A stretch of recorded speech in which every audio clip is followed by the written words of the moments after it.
alkanes react? वही उसी पे ही आते हैं.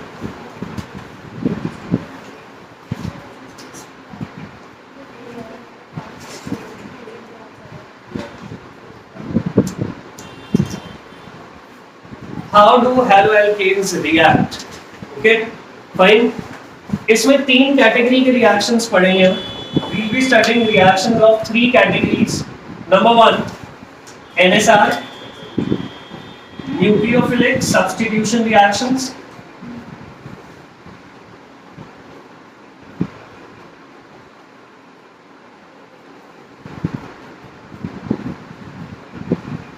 Number 2, elimination reactions. And number 3,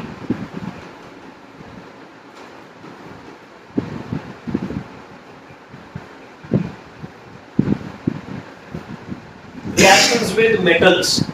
Okay, तो 3 reactions पढ़ेंगे. मतलब 3 reactions ये बेसिकली के 3 बड़ी बड़ी कैटेगरीज हैं. ओके, इसमें से फर्स्ट कैटेगरी बहुत ज़्यादा टाइम ले लेती है हमारा. First is nucleophilic substitution reactions.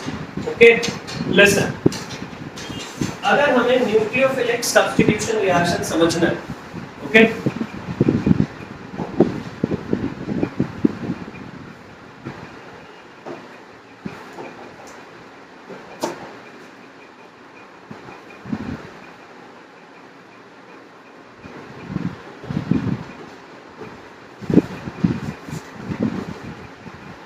nucleophilic substitution reactions. Okay, तो सबसे पहले तो समझो न्यूक्लियोफाइल क्या है. ओके, क्या होता है न्यूक्लियोफाइल?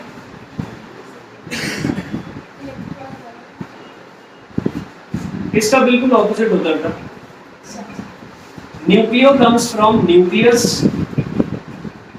और फाइल का मतलब होता है लविंग. ठीक है, याद आ गया? फाइल का मतलब लविंग होता है. बड़े सारे वो पढ़े थे. ठीक है, कि कोई मेलोफाइल होता है, म्यूजिक लविंग होता है. बस उसी के बता दिया. ठीक है, एनीवेज छोड़ो. तूने इलेक्ट्रॉन लविंग बोला था, ये रिकॉर्ड हो रहा है, पता है? और तूने बोला ना मैं तो वो बोला रिकॉर्डिंग सुना दूंगा तेरे. ठीक, हाँ जी. Nucleus loving species. अब न्यूक्लियस पे कौन सा चार्ज होता है? पॉजिटिव चार्ज होता है. न्यूक्लियस पे कौन सा चार्ज है? पॉजिटिव. न्यूक्लियस लविंग मतलब पॉजिटिव लविंग. पॉजिटिव लविंग का क्या मतलब होता है? पॉजिटिव लविंग वो होगा जो खुद नेगेटिव होगा.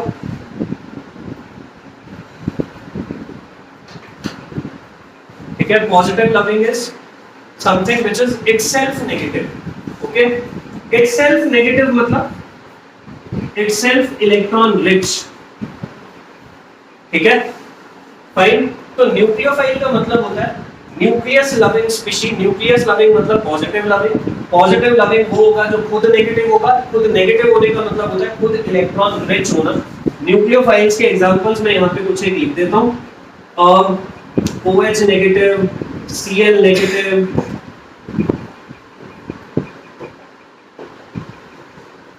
NH2 negative, NO2 negative. जितनी भी चीजों पे नेगेटिव चार्ज है they are all positive loving. ठीक है, नेगेटिव चार्ज वाली चीजें they are all positive loving. तो दे आर ऑल न्यूक्लियोफाइल्स. ठीक है, पहली बार न्यूक्लियोफाइल का मतलब समझ आया सब लोगों को? Positive loving species. इसकी जनरली पहचान ये है कि इसके ऊपर नेगेटिव चार्ज होता है. Generally, not always. न्यूक्लियोफाइल को हम डिनोट कैसे करेंगे? ऐसे. ठीक है, Nu with a negative charge.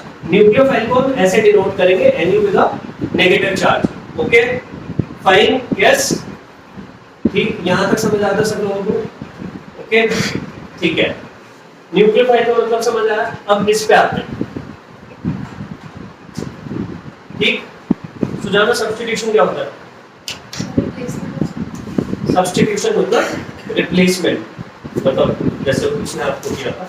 ठीक है, वैसे तो फिर क्या उसने किया. चल ठीक है, म्यूचुअल. एनीवेज, तो आई होप सब लोगों को सब्स्टिट्यूशन तो पता ही होता है ना. सब्स्टिट्यूशन मतलब रिप्लेसमेंट. Okay, fine.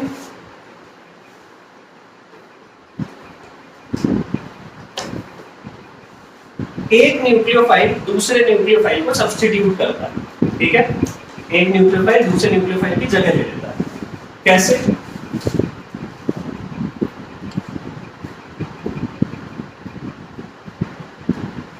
देखो, कोई भी हेलोएल्केन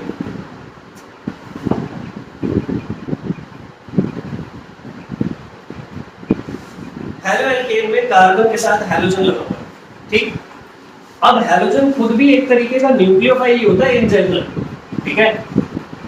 X माइनस में आप क्या लिख सकते हो? F minus, Cl minus, Br minus, I minus, सब नेगेटिव चार्ज वाले ही तो होते हैं हैलोजन्स जब एनायंस बनाते हैं, ओके, तो खुद भी न्यूक्लियोफाइल ही होते हैं। तो रिएक्शन में कुछ ऐसा होने वाला है कि एक न्यूक्लियोफाइल आएगा और वो हैलोजन की ही जगह ले लेगा।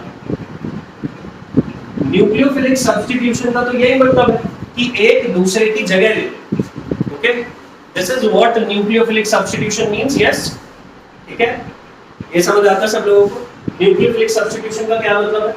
जब एक न्यूक्लियोफाइल दूसरे न्यूक्लियोफाइल को रिप्लेस कर दे, न्यूक्लियोफाइल सब्स्टिट्यूट्स न्यूक्लियोफाइल या फिर न्यूक्लियोफाइल रिप्लेसेस न्यूक्लियोफाइल, ओके, ठीक, फाइन, ये बात समझ आई, ओके, ग्रेट। तो अब ये सेम रिएक्शन करने के, ठीक है, दो पाथवे, दो तरीके से ये रिएक्शन कैरी आउट किया जा सकता है। There are two ways in which this reaction can be carried out, okay. और देखते हैं क्या है वो दो तरीके, वो लिख लिया था ना सबने ऊपर, चल, ठीक। अब सेम रिएक्शन कराने के लिए वी हैव टू वेज। अब देखते हैं क्या है वो दो तरीके। दिस इज द रिएक्शन, इसके हमारे पास देयर आर टू पाथवेज। इन पाथवेज को हम बोलते हैं SN1 and SN2। In pathways को हम बोलते हैं SN1 and SN2। Full form है सब्स्टिट्यूशन, न्यूक्लियोफिलिक, वन मतलब यूनिमोलिकुलर, यूनिमोलिकुलर मतलब एक ही मॉलिक्यूल पे डिपेंड करती है, राइट। SN2 का क्या मतलब है? Substitution,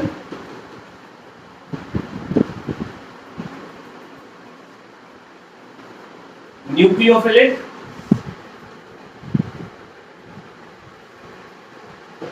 biomolecular.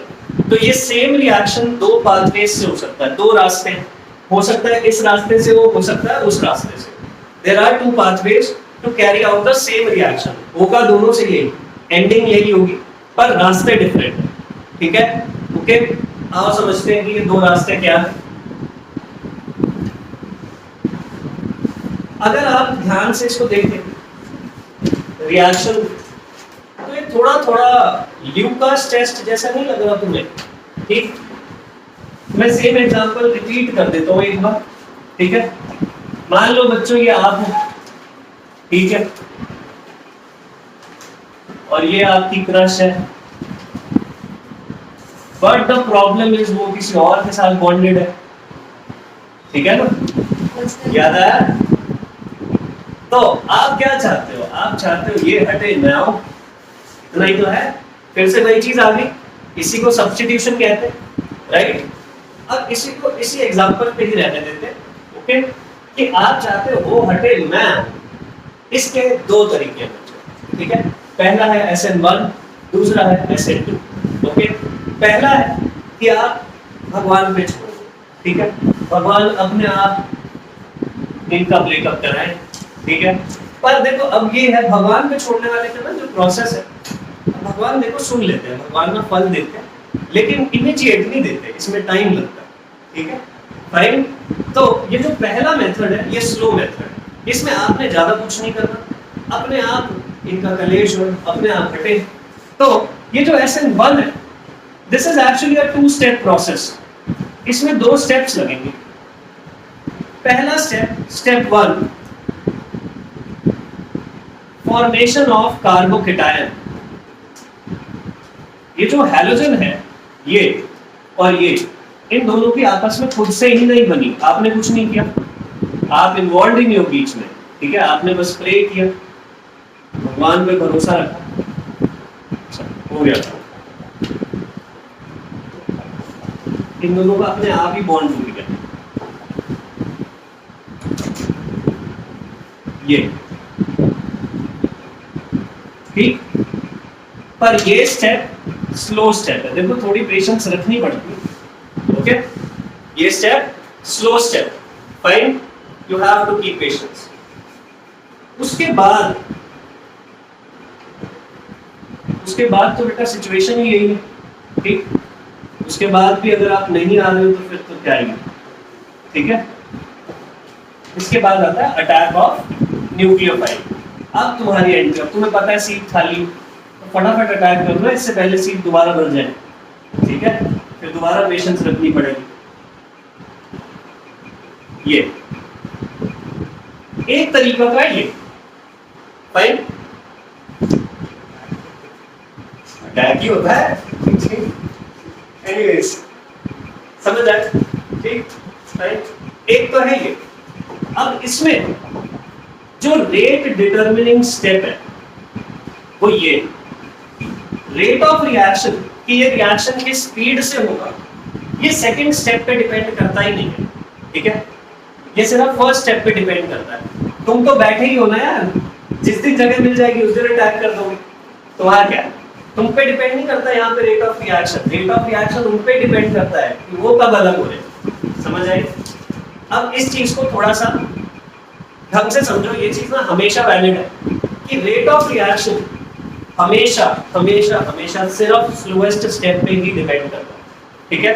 The rate of reaction only depends upon slow step. इसके दो तीन एग्जांपल समझो क्योंकि ये बहुत ज्यादा काम आएगा। आरडीएस का मतलब होता है रेट डिटरमिनिंग स्टेप, ठीक है, आरडीएस का मतलब, क्योंकि स्लो स्टेप है ना, slow step is always the RDS, rate determining step, ठीक। इसका एक एग्जांपल से सब, इसका एक एग्जांपल से समझो, why is this step the rate determining step? So मान लो बेटा कल को बड़े होते हैं and you think कि हाँ भाई कुछ बढ़िया करना है जिंदगी में, पैसा से कमाना है, ठीक है, and it's not going through education, ठीक, पढ़ाई के थ्रू वो नहीं हो पा रहा है, and you decide कि चलो कुछ बिजनेस कर लेते हैं। सब लोग तो नौकरी नहीं करते ना, कुछ लोग तो बिजनेस भी करेंगे, ठीक, and you see कि a lot of people are into fitness these days, बहुत सारे लोग फिटनेस में हैं, तो एक काम करते हैं फिटनेस का, आजकल मैं देख रहा हूँ लोग बहुत ज्यादा साइकिल खरीद रहे हैं, उसमें साइकिलिंग पे चले जाते हैं, तो मैं एक फैक्ट्री खोल लेता हूँ, मैं साइकिल बनाऊंगा, ठीक है, सपोज आ ही जाता है किसी के मन में, राइट, कि आप एक साइकिल फैक्ट्री चलाते हो, ठीक। अब आपकी फैक्ट्री की 3 यूनिट्स हैं, आपकी फैक्ट्री की 3 यूनिट्स हैं, जिसमें से पहली यूनिट 1 टायर्स बनाती है, ठीक है, इस यूनिट का काम है टायर्स मैन्युफैक्चर करना। दूसरी यूनिट आपकी फ्रेम्स बनाती है, ठीक है, साइकिल चलाने के लिए जो फ्रेम चाहिए होता है मेन, जिसके ऊपर सब फिट किया जाता है। और जो आपकी तीसरी यूनिट है, ठीक है, तीसरी यूनिट का काम है फिनिशिंग या असेंबलिंग। ये ओके, 3 यूनिट में काम होता है, एक यूनिट टायर बनाती है, एक यूनिट फ्रेम बनाती है और एक यूनिट इन दोनों को असेंबल करके फाइनली फिनिश प्रोडक्ट बनाती है। ओके, ठीक। अब आपने कहा कि मैं एक बार अपने इसमें सर्वे करता हूँ अपनी ही कंपनी में कि कौन कितना एफिशिएंट है, कि अगर कल को मेरे पास एक बड़ा ऑर्डर आ जाए तो मैं एक दिन में नेट प्रोडक्शन कितनी कर सकता हूँ, आइडिया तो लगाऊं। टायर वाले से पूछा कि बता भाई तू एक दिन में कितने टायर बना सकता है, तो टायर वाला कहता सर बड़ा मेहनत का काम है, इतना भी कोई वो नहीं है, हम ज्यादा से ज्यादा 120 टायर बना सकते हैं।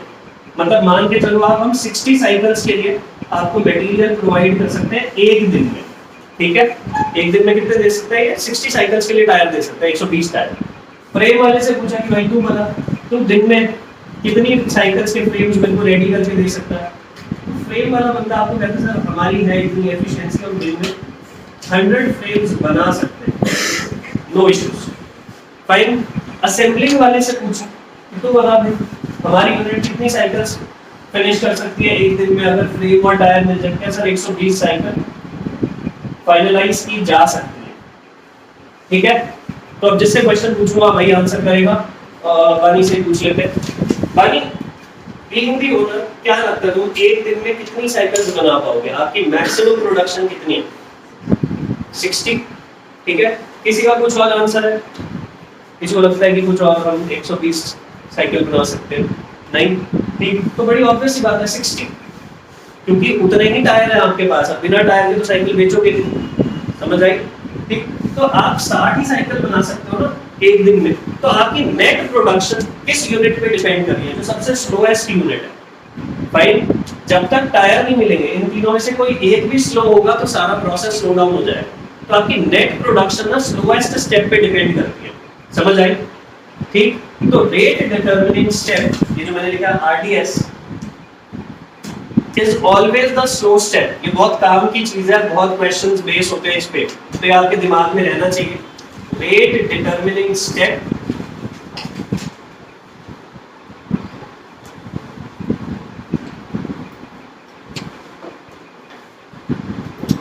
is always the slow step।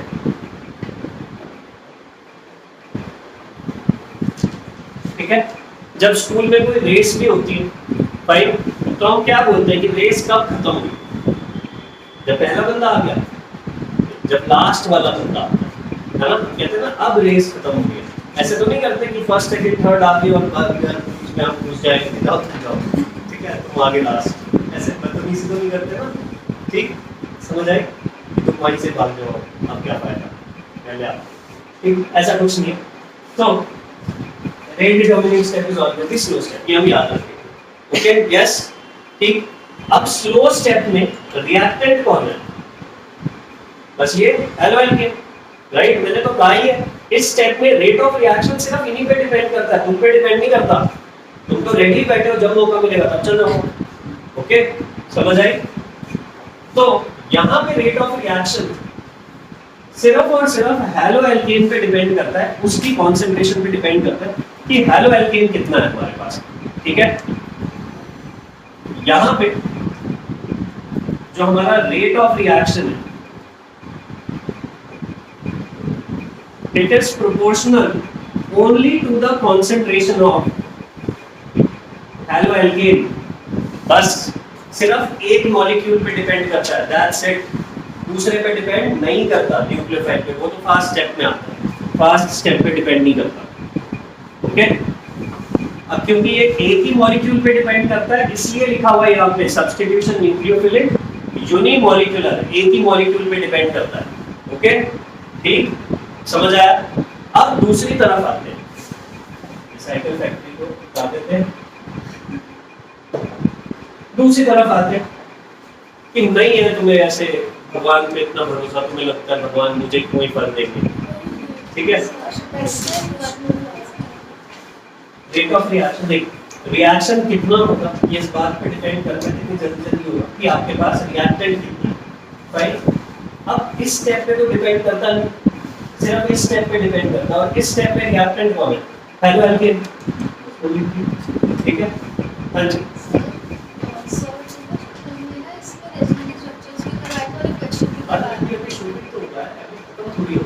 खत्म होगा तब, खत्म आज नहीं होगा, खत्म कल होगा, मतलब अगली क्लास में होगा, आज नहीं खत्म हो जाएगा टॉपिक। राइट, चलो दूसरे पाथवे पे आते हैं। Let's come to the second pathway. ठीक, कि तुम्हें लगता है कि भगवान मुझे क्यों फल देंगे, कौन सा मैं बहुत अच्छी विश मांग रहा हूँ कि उसकी जगह मैं दे दूँ, है ना?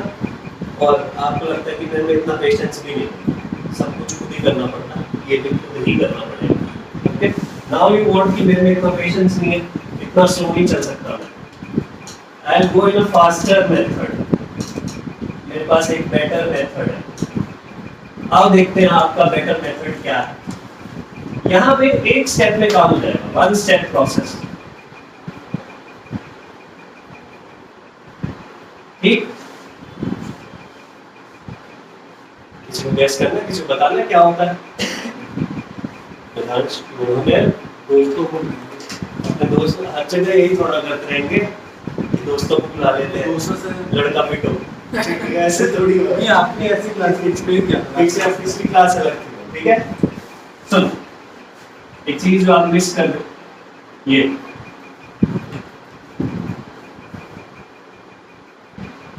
The second method is the best friend method, ठीक है। ये हैलोजन इसके साथ बॉन्डेड है, ठीक। ये क्या करेगा, किसी लाइन से तो आया है, निकला है, आए नहीं सर वो नहीं, गलत सोच रहा है, ठीक है, वो समझ गया, ठीक। सिंपल, तुमने क्या करना, तुमने इससे दोस्ती कर ली है डायरेक्ट भाई, पर इसको नहीं पता चलना चाहिए, छुपके छुपके बैक साइड अटैक, ओके। इसको पता चल गया तो फिर वो अलर्ट हो जाएगा कि क्या होने वाला है, राइट। तुमने क्या करना है, बैक साइड अटैक, राइट। अब क्या होता है ऐसी सिचुएशन में, अब बेस्ट फ्रेंड बन जाओ उससे, बस फिर बेस्ट फ्रेंड बनने के बाद क्या करते हैं, आग लगानी शुरू करते हैं ऐसे, जिसके चक्कर में बेचारा ये तो कंफ्यूज ही हो जाता है। इसे बोलते हैं एक ट्रांजिशन स्टेट आ जाती है, कंफ्यूजन स्टेट आ जाती है इस पर्सन के लिए। पर हम सबको पता है ये कंफ्यूजन कहाँ एंड होती है ना। यहाँ पे नए बॉन्ड बन जाते हैं, पुराने बॉन्ड्स टूट जाते हैं, ठीक है। एक्स सच में एक्स ही बन जाता है, अलग हो जाता है, ठीक। और न्यूक्लियोफाइल को जगह मिल जाती है, ओके, इजी, ठीक। स्लो मेथड, फास्ट मेथड, ठीक है, ओके, इजी। कोई रोएगा नहीं बीच में, ठीक है, किसी ने बोला, हाँ जी, ये समझ आया सब लोग, श्योर। तो यहाँ पे एक स्टेप में काम हो गया सारा, ओके। अब क्योंकि यहाँ तो स्टेप ही एक है, फाइन, तो यहाँ पे दो रिएक्टेंट है ना इस स्टेप में, ये हैलोएल्केन भी और ये न्यूक्लियोफाइल भी, fine, there are two reactants. तो यहाँ पे रेट ऑफ रिएक्शन दोनों पे डिपेंड करेगा,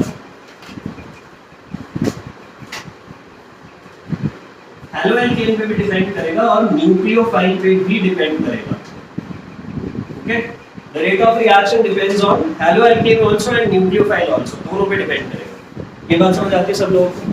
यस, ठीक। क्योंकि इस रिएक्शन में तो सब कुछ एक स्टेप में ही हुआ है। अब एक स्टेप में ही हुआ है, इस स्टेप में ये भी आ रहा है, ये भी आ रहा है, दोनों ही है reactant, fine, easy, yes yes, ठीक है। अब क्योंकि यहाँ पे रेट ऑफ रिएक्शन दो मॉलिक्यूल पे डिपेंड करता है, तो मैंने यहाँ क्या लिखा था, substitution nucleophilic bye molecular, okay, ठीक, समझ आया। यहाँ पे एक ही मॉलिक्यूल पे डिपेंड करता है रेट ऑफ रिएक्शन, यहाँ पे दो पे डिपेंड करता है, इसलिए मैंने यहाँ पे लिखा बाय मॉलिक्यूलर।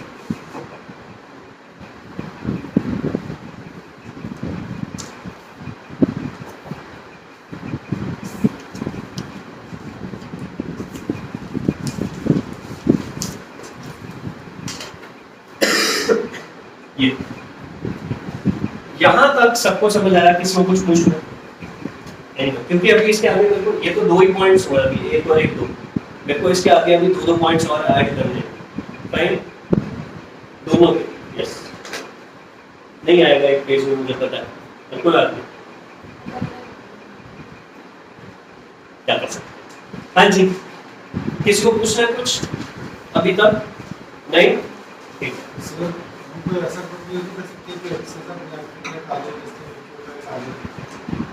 हाँ हाँ, तो ऐसे ही होगा ना। अच्छा, ये कह रहा है कि कोई स्पेसिफिक, ये वो हमने किया था ना पिछला रिएक्शन है हाइड्रोजन क्लोराइड वाला, ल्यूकास टेस्ट वाला, हाँ, वो ऐसे मान में आएगा अगर आएगा, ठीक है। हाँ जी, तो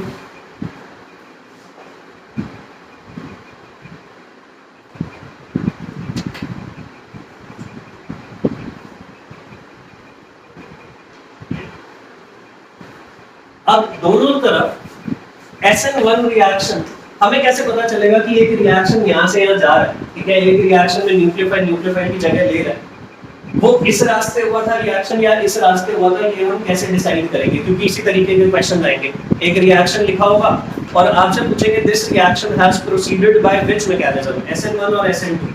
आपको डिसाइड करना होगा कि रिएक्शन इस रास्ते से हुआ था या इस रास्ते से हुआ था, किस मॉलिक्यूल के लिए कौन सा रास्ता ज्यादा फेवरेबल है, ये हमें सोचना होगा, ठीक, तो how do we decide that, हम वो चीज कैसे डिसाइड करेंगे आप देखते हैं। ठीक, ease of SN1 reaction,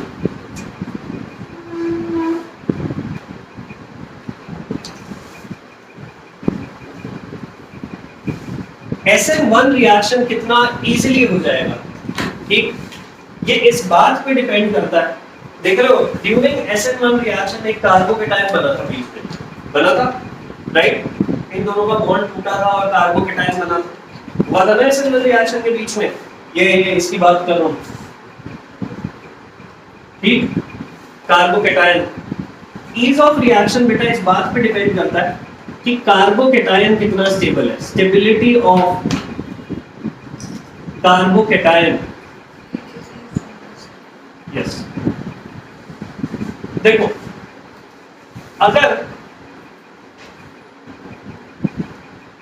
इसको पता है कि इसको छोड़ने के बाद मैं स्टेबल खुश हूं, मैं जिंदगी में सुख आएगा, ये जाएगा सर, ठीक, तो ये फटाफट छोड़, राइट। जैसे अगर ये 3 डिग्री है, इसको पता है कि मैं आज हैलोजन को छोड़ दूं, मेरी जिंदगी सुखी हो जाए, मैं बन जाऊं 3 डिग्री कार्बोकेटायन, 3 डिग्री तो स्टेबल होता है, फाइन। तो इस केस में जल्दी इसको छोड़ दे, राइट, तो रिएक्शन जल्दी जल्दी हो जाएगा, समझ आएगी बात। पर अगर ऐसा केस नहीं है, अगर केस है ये, यहां से अगर हैलोजन चला गया तो इसकी जिंदगी खराब है बेटा। Methyl carbocation not at all stable, fine. तो इस बात पे डिपेंड करेगा ना कि हैलोजन जाने के बाद जो बन रहा है वो कितना स्टेबल है, फाइन। अगर हैलोजन जाने के बाद एक स्टेबल चीज बन रही है तो फिर तो ठीक है, करो, छोड़ो, जल्दी जल्दी रिएक्शन होगा, फाइन। लेकिन हैलोजन जाने के बाद अगर आप अनस्टेबल हो गए तो फिर क्यों जाने दोगे उसको, समझ आए। तो स्टेबिलिटी ऑफ कार्बोकेटायन पे डिपेंड करेगा, जितना स्टेबल कार्बोकेटायन, अगर 3 डिग्री कार्बोकेटायन बन रहा है तो रिएक्शन बहुत जल्दी हो जाएगा, 2 डिग्री में स्लो, 1 डिग्री में और स्लो, और मिथाइल में और स्लो, ठीक है, स्लोएस्ट होगा मिथाइल। ये बात समझ आई, ठीक, ओके। SN2 की बात करते हैं।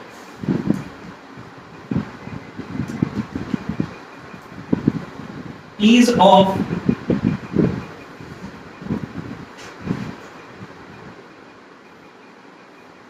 SN2 रिएक्शन, कि SN2 रिएक्शन कितना जल्दी जल्दी हो जाएगा। SN2 रिएक्शन बेटा डिपेंड करता है स्टेरिक हिंड्रेंस पे। आओ समझते हैं इसको, स्टेरिक हिंड्रेंस क्या होता है। ये शब्द पहली बार आया, आई थिंक इससे पहले कभी नहीं आया स्टेरिक हिंड्रेंस।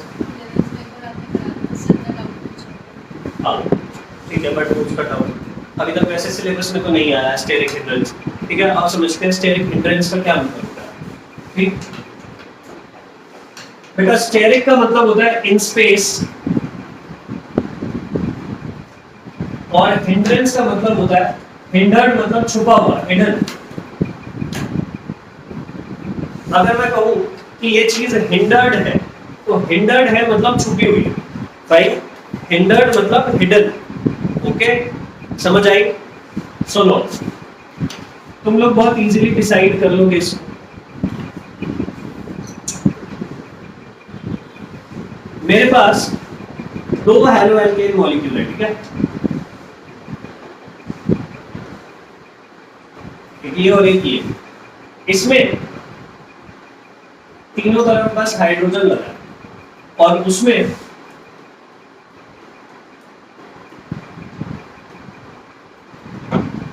तीनों तरफ CH3 लगा है,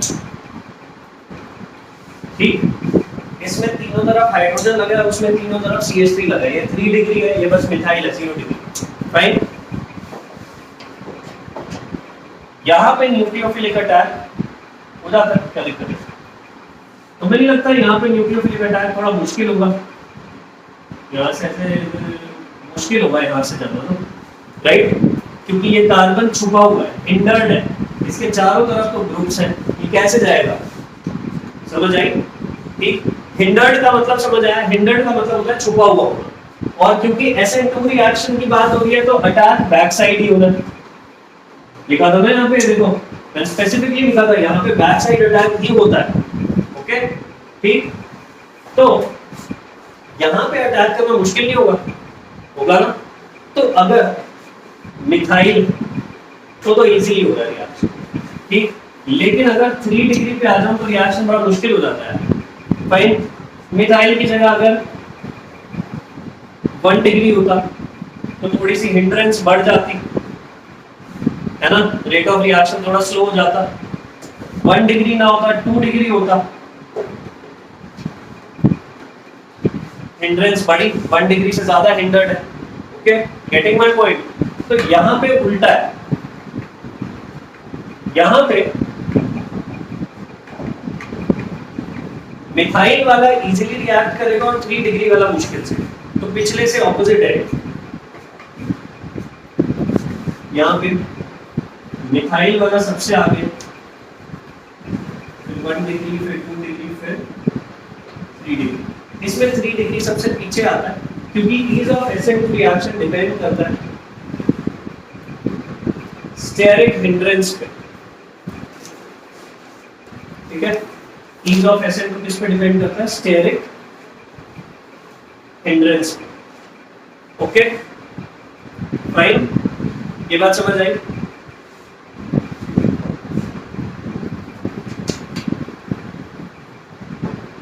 एक क्वेश्चन का आंसर करो, अभी लिखना मत, प्लीज क्वेश्चन मत लिखना, बस आंसर करो इसका।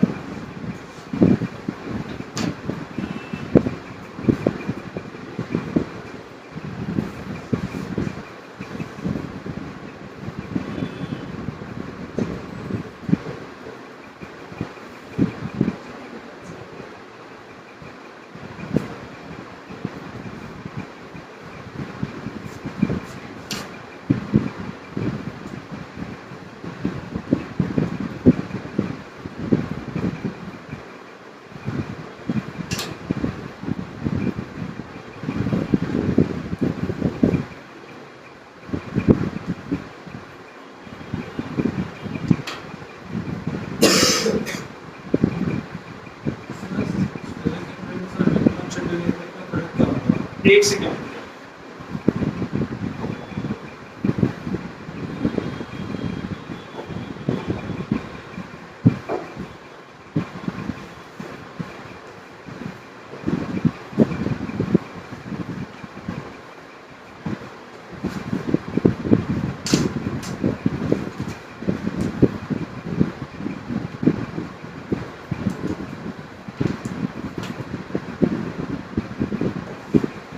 ठीक है।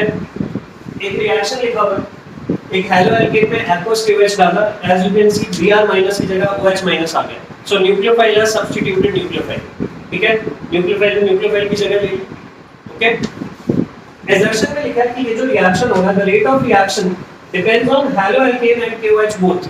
Rate of reaction halo alkane पे भी डिपेंड करता है और KOH पे भी डिपेंड करता है, ठीक है। इस पे भी डिपेंड करता है, इस पे भी डिपेंड करता है, ये लिखा हुआ है एजर्शन में।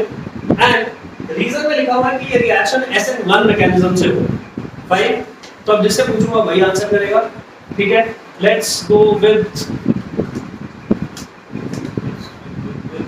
शिवांग, फेवरेट चाहिए तो पहले सबसे पूछा था, बस इससे नहीं पूछा था, चल इससे पूछते हैं। Let's go with Jasu, yes.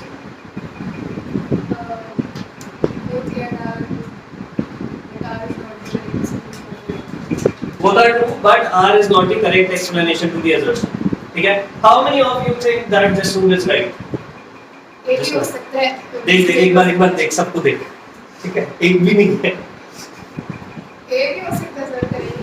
देखो यार, जज कर रहे हो, गलत बात है, ठीक? A भी हो सकता है। How many of you think कि A हो सकता है at least? Is true, R is false, ये तो उसने पहले बोला था। अच्छा, इसने बोला था कि it's not the reason।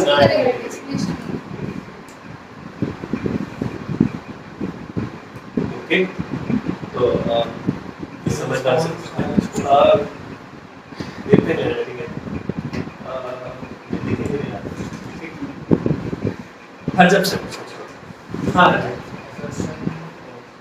assertion false है और reason true। ठीक, how many of you agree with this कि assertion is false, reason is true? एक, दो, ठीक है, चलो What we showed you थे? हाँ? ये तो ट्रू ही है, ओके, और रीजन करते हैं H true R is false, ये वाला आंसर, ठीक है, यही बोला था। तो जब ये सेट A तो ट्रू ही है, बेटा गलत, A ही false है, ठीक, A is false, R is true, सुनो कैसे, ठीक, आप देख सकते हो ये हेलो एल्केन की कितनी डिग्री है, 3 डिग्री है, राइट, देख रहे हो ये तीन तरफ से कार्बन चेन से सराउंडेड है, ये 3 डिग्री हेलो एल्केन है, ठीक, 3 डिग्री वाले SN1 में फेवर्ड होते हैं, मोस्ट फेवर्ड, और SN2 में लास्ट आते हैं, तो रिएक्शन SN1 मैकेनिज्म से हुआ होगा, राइट, क्योंकि 3 डिग्री वाले यहाँ पे मोस्ट फेवर्ड होते हैं और वहां पे तो लास्ट में आता है, लीस्ट प्रेफरेंस होता है कि 3 डिग्री वाला हेलो एल्केन SN2 के रास्ते जाएगा, समझ आए, 3 डिग्री वाला स्टेबल कार्बोकेटायन बना सकता है, तो ये रिएक्शन SN1 के रास्ते जाएगा, और अगर SN1 के रास्ते जाएगा तो रेट ऑफ रिएक्शन सिर्फ हेलो एल्केन पे डिपेंड करेगा, इस पे डिपेंड नहीं करेगा, समझ आई, okay, Harjab was right, Sujana was right और विधांश वाज राइट, क्या बात है हमारा तो क्लास का रेशियो भी ऑपोजिट हो गया, ठीक, चलिए anyways, but this was the correct answer, इतना हमें सोचना पड़ सकता है, this is what we expect, ठीक है, क्योंकि ये 3 डिग्री हेलो एल्केन था और 3 डिग्री SN1 की लिस्ट में टॉप करते हैं, ओके, तो 3 डिग्री वाले की हाई टेंडेंसी रहेगी कि वो SN1 पाथवे से सब्स्टिट्यूशन देगा, और अगर SN1 पाथवे से सब्स्टिट्यूशन देगा तो rate of reaction depends only on one molecule, not on both, okay, समझ आए, ये था, ये तो ट्रू ही होगा, क्यों होगा, okay,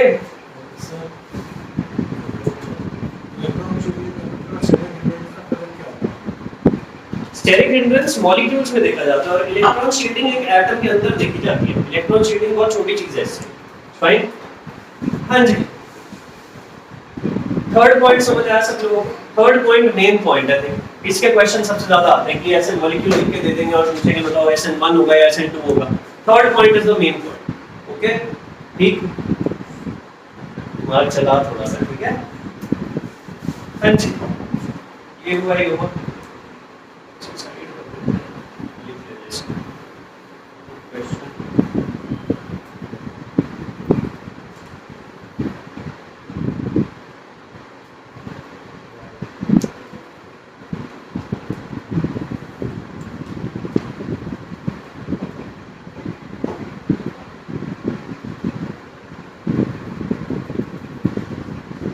fourth point,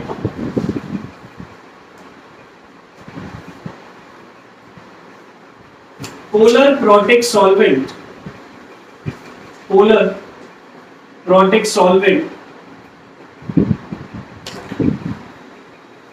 favours SN1, ठीक है, पोलर प्रोटिक सॉल्वेंट, पोलर मतलब जिसमें चार्जेस दिखे, ठीक है, पोलैरिटी, पोल का मतलब यहाँ पे चार्ज होता है केमिस्ट्री, ठीक है, तो ऐसे सॉल्वेंट्स जिनमें चार्जेस दिखे, जैसे H2O, H+ OH-, right, polar है, पोल्स दिख रहे हैं, और प्रोटिक, प्रोटिक का मतलब होता है जो प्रोटॉन डोनेट करे, प्रोटिक का मतलब क्या होता है, जो प्रोटॉन डोनेट करे, प्रोटॉन मतलब H+, ठीक है, ऐसे सॉल्वेंट्स जो H+ प्रोड्यूस करते हैं, ठीक है, वो सब सॉल्वेंट्स SN1 को फेवर करेंगे, ठीक, for example H2O, polar A protic solvents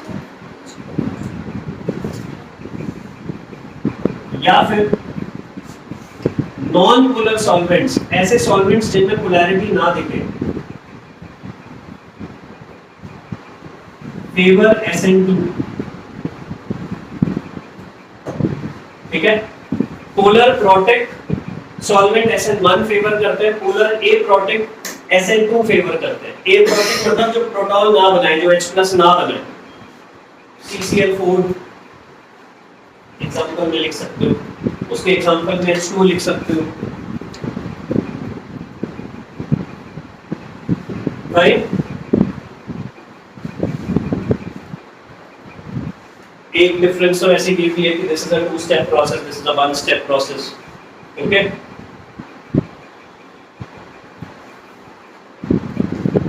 अब जो नेक्स्ट डिफरेंस है इसका, ये वाले का कि ये पोलर प्रोटिक सॉल्वेंट में क्यों फेवर्ड है, क्योंकि आप देख रहे हो ड्यूरिंग द प्रोसेस क्या बन रहा है, कार्बोकेटायन चार्ज बन रहा है. ठीक है, हमने जब चैप्टर शुरू किया था तो हमने कुछ पढ़ा था ऐसा, लाइट डिसॉल्व्स लाइट, जो जैसा है वो अपने जैसे को डिसॉल्व करता है. ठीक, तो जो चार्जेस वाला सॉल्वेंट होगा वो इसको स्टेबलाइज कर लेगा, वो इसको डिसॉल्व कर पाएगा. चार्जेस जिसमें बन रहे हैं खुद भी चार्जेस वाला ही सॉल्वेंट होगा. ओके, ठीक, इसलिए ओके, ये हो जो इसका फाइनल पॉइंट है, लास्ट पॉइंट से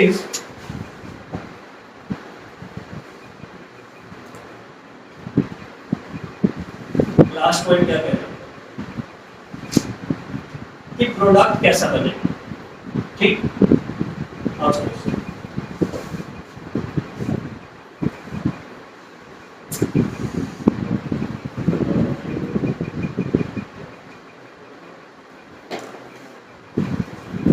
हाँ जी, यू सी, जब SN1 हुआ था तो जिस साइड से हैलोजन गया, राइट साइड से हैलोजन गया, नया न्यूक्लियोफाइल राइट साइड पे ही आया. यहाँ पे तो बैक साइड अटैक हुआ था ना, हैलोजन गया राइट साइड से, नया न्यूक्लियोफाइल आया लेफ्ट साइड पे. इस चीज को बोलते हैं इन्वर्टेड प्रोडक्ट. ऑपोजिट साइड पे आया नया nucleophile, inverted product is formed. क्या इस चीज को बोलते हैं inversion. Inverted product is formed, या फिर हम लिखते हैं inversion takes place.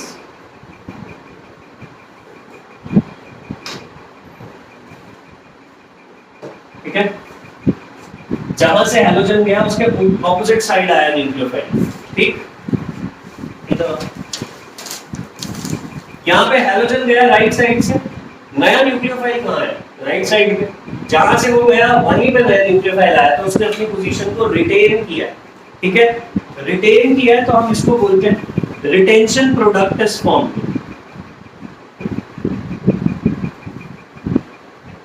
Retention product is formed, या फिर हम लिख सकते हैं रिटेंशन टेक्स प्लेस. उसमें इन्वर्जन हुई है, इसमें रिटेंशन हुई है.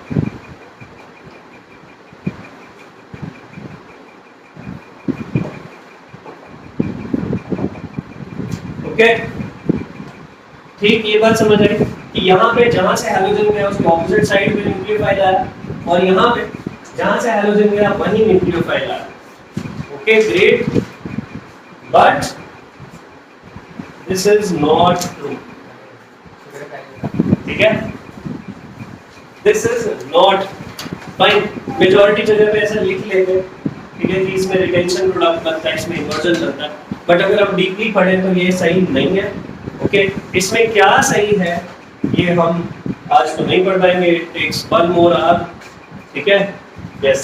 तो अब यहाँ से एक नया टॉपिक शुरू होगा कि इसमें कौन सा प्रोडक्ट बनता है. उसको समझने के लिए we need to study a new type of isomerism, जिसका नाम है ऑप्टिकल आइसोमेरिज्म, जो कि हम अगली क्लास में पढ़ेंगे. Okay, so this is a very very deep topic, चलता ही जाएगा ये, इसमें बहुत गहराई है. ठीक है, लिखो इसको, अभी एक लो लिख के काट देना. Based on SN1 and SN2 जो हमने पिछली क्लास में पढ़ा था, लिसन, एक छोटा सा क्वेश्चन करेंगे सब लोग.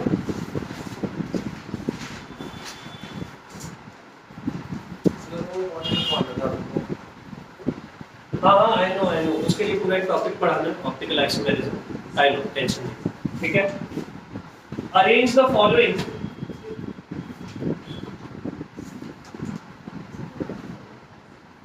in increasing order of reactivity towards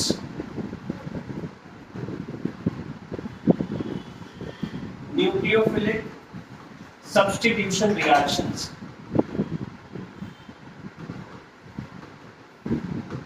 ठीक है, कौन कौन है फॉलोइंग में?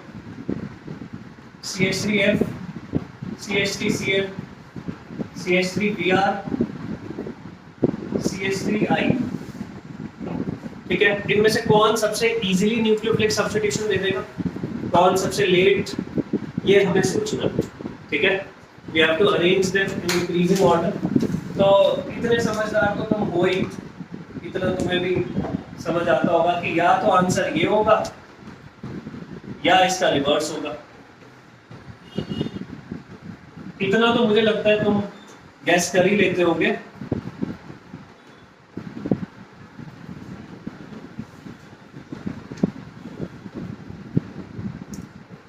ये लो, तुम्हारे लिए काम और आसान कर देता हूँ। बस इन दो में से चुन लो कि कौन सा ऑर्डर सही है, किसमें सब्स्टिट्यूशन इजीली हो जाएगी और किसमें टाइम लगेगा। Sir SN2 sir first, okay, मैंने तो बोला था ना। अच्छा, SN1 होगा तो 2 शायद। हाँ जी, how many of you go with the first order? अभी मैं रीजन भी पूछूंगा, 1 2 3 4 5 6। अच्छा, नो आइडिया, ठीक है। किसी को लगता है किसी कंडीशन में will go by second order? SN1 होता है नहीं, हम तब भी इसी ऑर्डर से जाते हैं, SN1 या SN2, क्योंकि इसीलिए मैंने ऊपर मेंशन ही नहीं किया। चाहे SN1 चाहे SN2, दोनों के केस में यही वाला ऑर्डर ही फॉलो होगा, ये वाला फॉलो नहीं होगा। रीजन ऐसा क्यों है, समझ, ठीक। देखो, बड़ी ही सिंपल सी बात कि हमने पिछले साल 11th में एक चैप्टर पढ़ा था पीरियोडिक प्रॉपर्टीज, ठीक है। और हमें पता है फ्लोरीन, क्लोरीन, ब्रोमीन, आयोडीन सब एक ही ग्रुप में आते हैं, ग्रुप 17 में आते हैं, ठीक है। ये पता हम लोगों को कि fluorine is smaller in size, chlorine उससे बड़ा है, ब्रोमीन उससे बड़ा है और आयोडीन सबसे बड़ा पढ़ा हम लोगों ने, राइट। फ्लोरीन और कार्बन ये दोनों सेम पीरियड के हैं, इसमें भी 2 शेल्स होते हैं, इसमें भी 2 शेल्स होते हैं, ओके फाइन। कार्बन तो वही है ना सबके लिए, ठीक।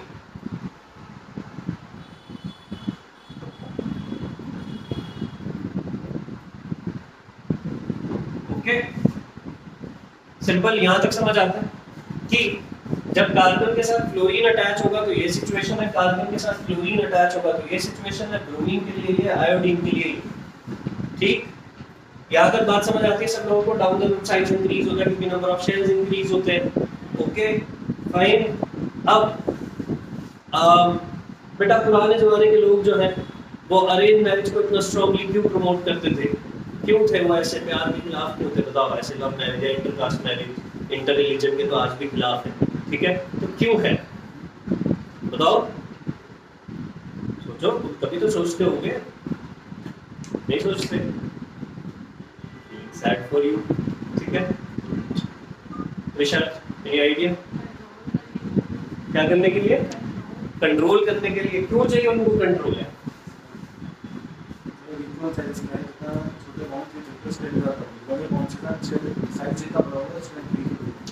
सिंपल है, देखो बड़ी सिंपल सी बात है। एक उस बात में एक छोटा सा लॉजिक भी था कि जहाँ पे डिफरेंसेस ज्यादा होते हैं, ठीक है, वहाँ पे बॉन्डिंग वीक रह जाती है, ठीक है। सिंपल, हम इसको साइकोलॉजी से भी समझ सकते हैं, है ना, कि जहाँ पे डिफरेंसेस ज्यादा होंगे वहाँ पे बॉन्ड वीक रह जाएगा। यहाँ पे भी ऐसे ही, ठीक है, समझ आई? ठीक। तो अगर मैं इनकी बात करूँ, केमिस्ट्री में एक सिंपल सा प्रिंसिपल चलता है, small cation stabilises small anion, large cation stabilises large anion, ठीक है।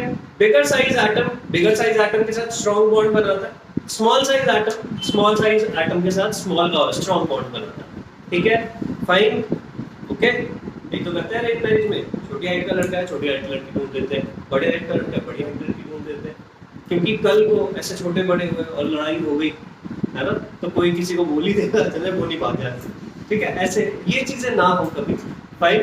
तो इसीलिए हम ऐसे कोशिश करते हैं कि डिफरेंसेस मिनिमम ताकि बॉन्डिंग स्ट्रॉन्ग रहे। Okay, getting my point?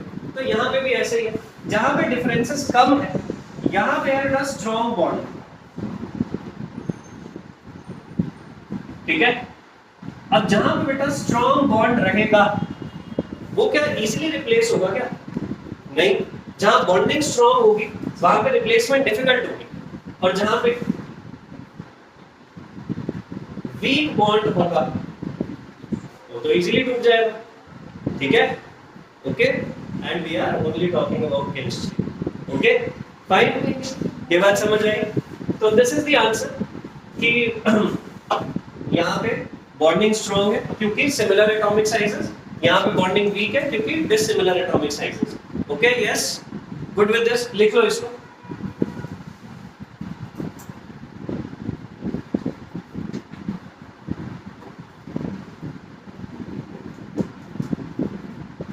लिखिए।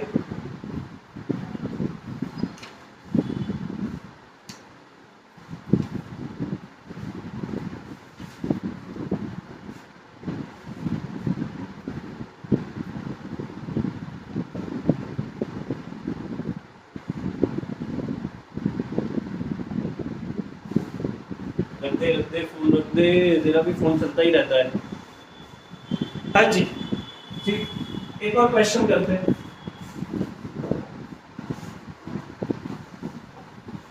Which of them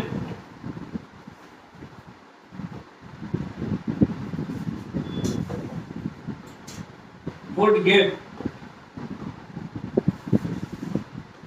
SN1 reaction at a faster rate?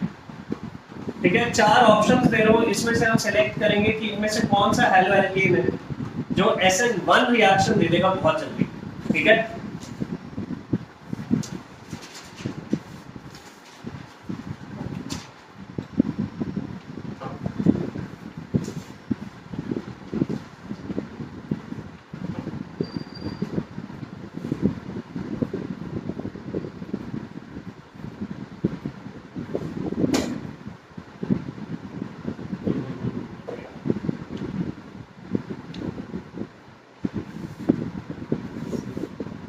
Control सबको सोचने देते हैं। चल ठीक है, let's go with Vedansh. How are you? C part, this one. ठीक है, how are you agree with Vedansh? अच्छे दिन आ गए, वेदांश सही आंसर देने लग गया। ठीक, पिछले पूरे साल हम वेट करते रहे इस दिन का। सही, सुनो, how did we come to this answer? हम इस आंसर तक कैसे पहुंचे? सारे ऑप्शंस को ना मैं बॉन्ड लाइन स्ट्रक्चर से नॉर्मल स्ट्रक्चर में कन्वर्ट करता हूं। ठीक है, to all the structures let me convert. जैसे यहाँ पे 1 2 3 4 5 5 कार्बन है, इसके साथ ब्रोमीन लगाओ, ये सिचुएशन। यहाँ पे 1 2 3 4 5 6 कार्बन, 1 2 3, यहाँ ब्रोमीन लगाओ इसके साथ। इसकी बात करें 1 2 3 4 5, 4 कार्बन सीधी लाइन में, सेकेंड कार्बन नीचे कार्बन ऊपर ब्रोमीन। इसकी बात करें 1 2 3 4, सेकेंड के ऊपर नीचे कार्बन, फोर्थ वाले पे कार्बन, ऐसे। ये सिचुएशन, ठीक, राइट। हमने पिछली क्लास में पढ़ा था कि SN1 रिएक्शन तब फेवर्ड होता है जब स्टेबल कार्बोकेटायन बने। बात करेंगे कि SN1 reaction depends on ease of SN1 depends on stability of carbocation, ease of SN2 depends on steric equivalence। ठीक है, पढ़ा था हम लोगों ने कि SN1 कितना जल्दी जल्दी होगा ये इस बात पे डिपेंड करेगा कि कार्बोकेटायन कितना स्टेबल है, और कार्बोकेटायन 3 डिग्री सबसे ज्यादा स्टेबल होता है। ओके, तो अब अगर यहां से ब्रोमीन चला जाए तो कार्बोकेटायन बन रहा 1 डिग्री, ये सिर्फ एक तरफ से कार्बन चेन से सराउंडेड है। यहां से ब्रोमीन चला जाए कार्बोकेटायन बन रहा बेटा 2 डिग्री, यहां से ब्रोमीन चला जाए कार्बोकेटायन बन रहा है 3 डिग्री, इधर इधर इधर तीन तरफ से कार्बन चेन से सराउंडेड है, ठीक है। और अगर यहां से ब्रोमीन चला जाए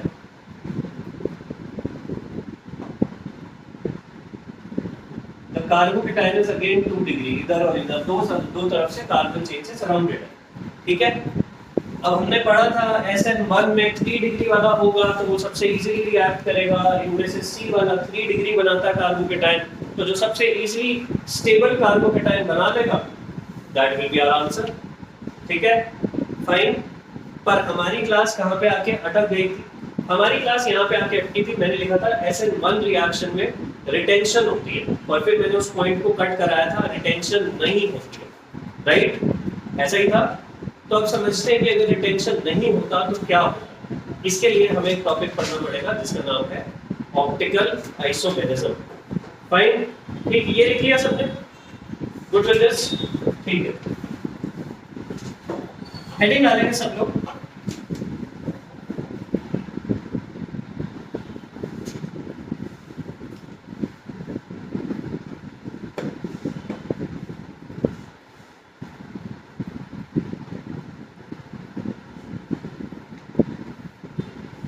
ऑप्टिकल आइसोमेरिज्म, ठीक, क्या होता है बेटा ऑप्टिकल आइसोमेरिज्म? आओ समझते हैं।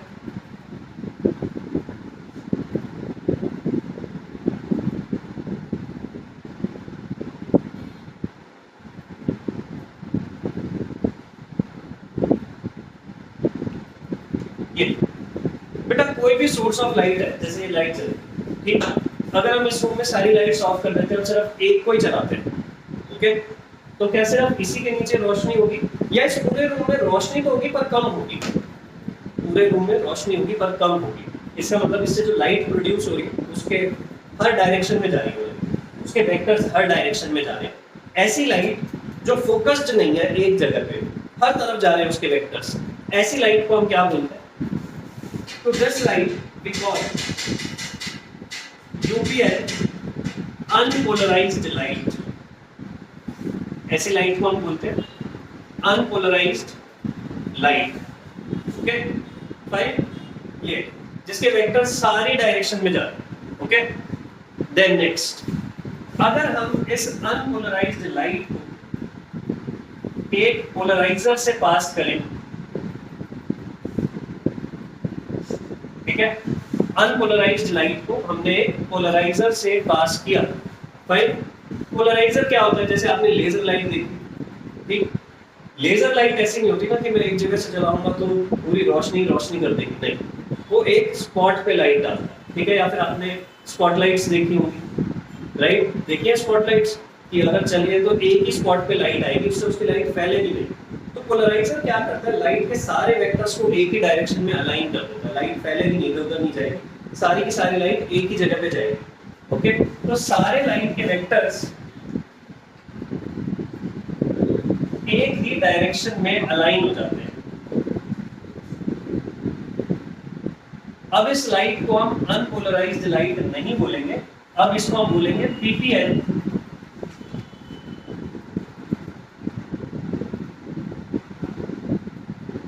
प्लेन पोलराइज्ड लाइट, ठीक है। वाइवा के लिए आपको ये सब पता होना चाहिए, यूपीएल क्या होता है, जो फाइनल वाइवा होगा ना उसमें आपको पता होना चाहिए बेटा यूपीएल क्या होता है, पीपीएल क्या होता है, क्योंकि मेरा एक फ्रेंड था उसको नहीं पता था और उसने एग्जामिनर ने यही पूछ लिया था उससे पीपीएल क्या होता है। अब obviously this person has no idea PPL क्या, पर उसे आईपीएल पता था कि आईपीएल इंडियन प्रीमियर लीग होता है, उसने पाकिस्तान प्रीमियर लीग कर दिया इसको, फाइन। तो हम ऐसा कुछ नहीं करेंगे, ठीक। PPL is plane polarised light, okay, fine, ठीक, फाइन। जब हम इस प्लेन पोलराइज्ड लाइट को पास करते हैं थ्रू सम सॉल्यूशन, इस प्लेन पोलराइज्ड लाइट को हमने एक सॉल्यूशन से पास किया, ठीक है।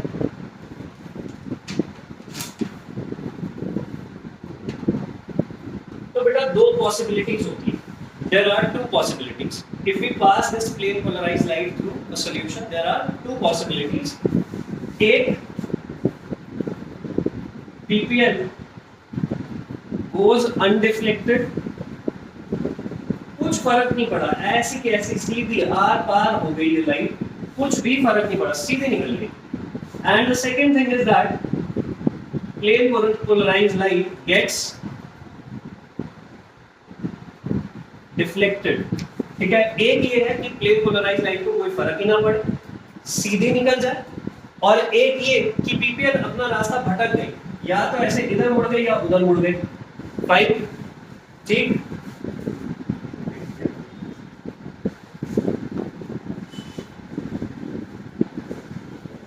ओके, तो देयर आर टू पॉसिबिलिटीज कि ये जो प्लेन पोलराइज्ड लाइट है, अगर मैंने एक सॉल्यूशन से पास करी और वो बिल्कुल सीधी निकल गई, दैट मींस सॉल्यूशन ने कुछ किया ही नहीं, सॉल्यूशन ऐसे ही है, पहली सी सॉल्यूशन है, कुछ नहीं करती. मैं कहूंगा सॉल्यूशन जो है optically inactive, solution is optically inactive.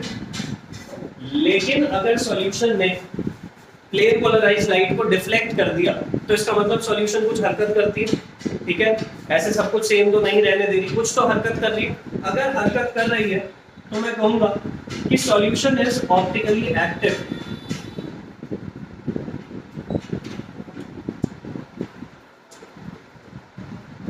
ठीक है, तो हमने सबसे पहले एक अनपोलराइज्ड लाइट ली जिसके वेक्टर्स हर जगह जा रहे थे, लाइट फैल रही थी हर जगह. उसको हमने पास किया एक पोलराइजर से जिसने लाइट के सारे वेक्टर्स को एक ही डायरेक्शन में अलाइन कर दिया, जैसे कि स्पॉटलाइट. ठीक है, लेजर लाइट की लाइट हमने एक सॉल्यूशन पे डाली. अगर सॉल्यूशन उस लाइट पे कोई इफेक्ट क्रिएट नहीं कर रही तो मैं कहूंगा सॉल्यूशन इनएक्टिव है, सॉल्यूशन बस कुछ नहीं है. लेकिन अगर सॉल्यूशन इस लाइट को डिफ्लेक्ट कर रही है तो इसका मतलब सॉल्यूशन ऑप्टिकली एक्टिव है. ठीक, अब बेटा ऑप्टिकली एक्टिव होने के भी दो तरीके.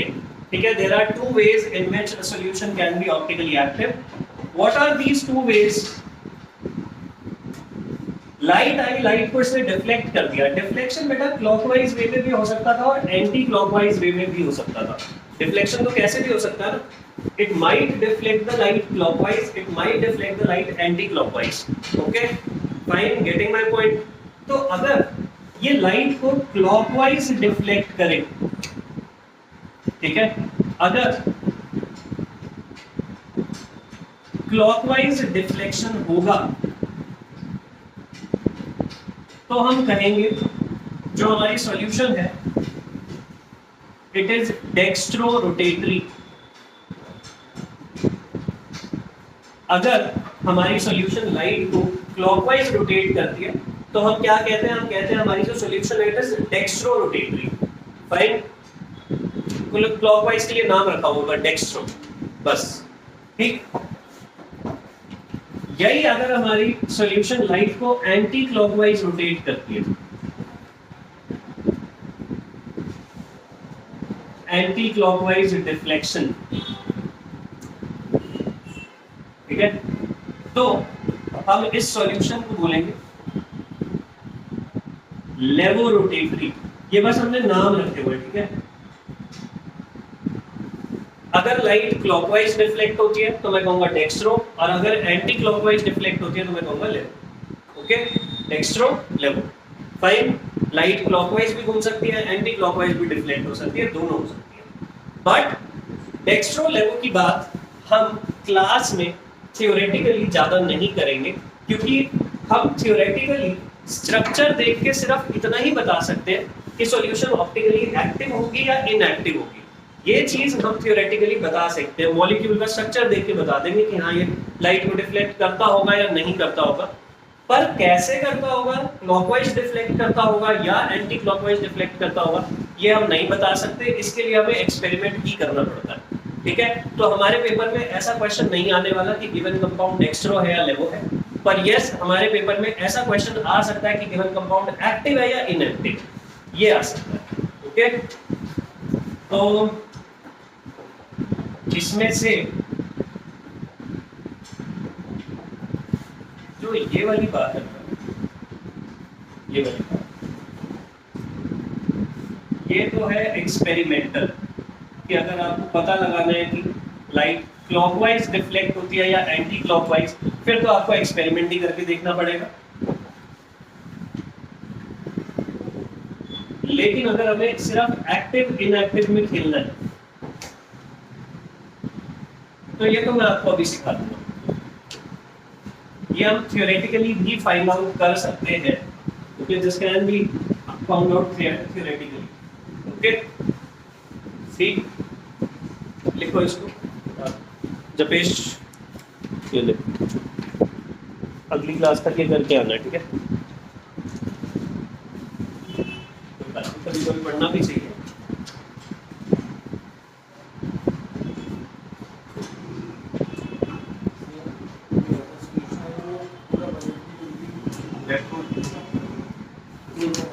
इनएक्टिव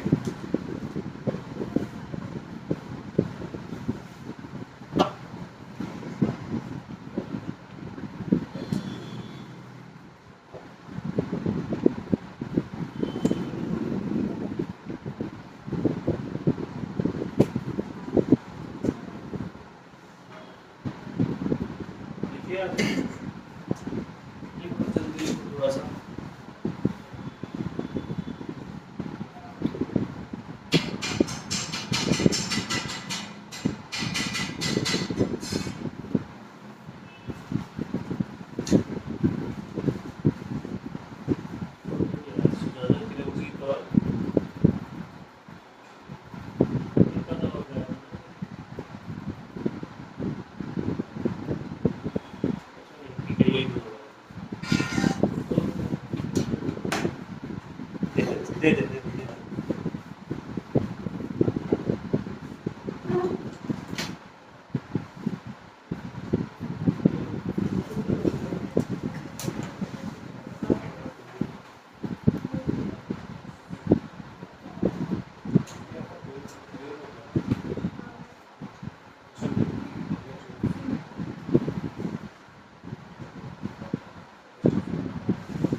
दे। एक सेकंड।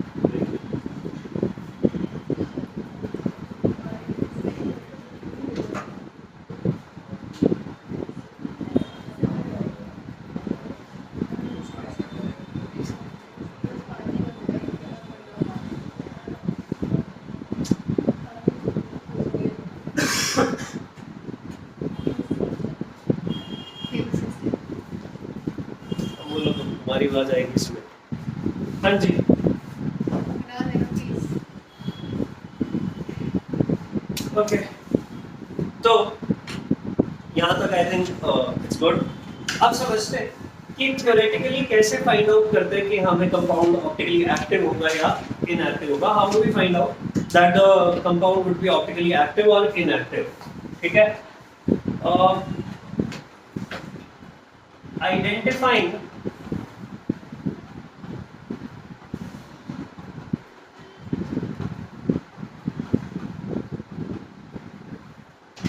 ऑप्टिकल एक्टिविटी, ठीक है।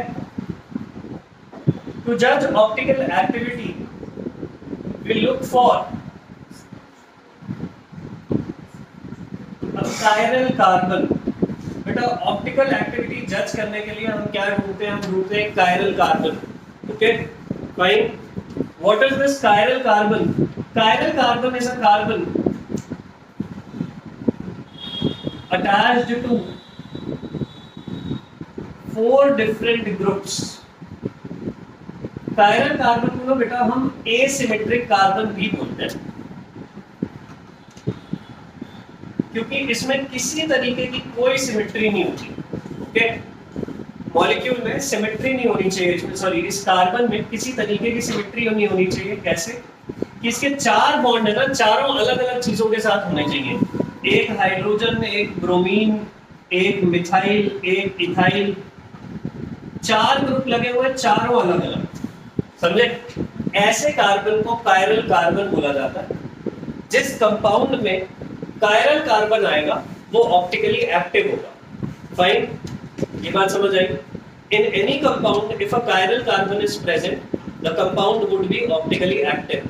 जो इस तरीके के कंपाउंड्स होते हैं ना, जिनमें ये आ जाए, ये प्लेन पोलराइज लाइट को डिफ्लेक्ट कर लेते हैं या क्लॉकवाइज या एंटी क्लॉकवाइज, फाइन। और जिनमें कायरल कार्बन नहीं होता वो प्लेन पोलराइज लाइट को डिफ्लेक्ट नहीं करते, फाइन। एक मॉलिक्यूल बना रहा हूं, बताओ ये प्लेन पोलराइज लाइट को डिफ्लेक्ट करेगा या नहीं करेगा?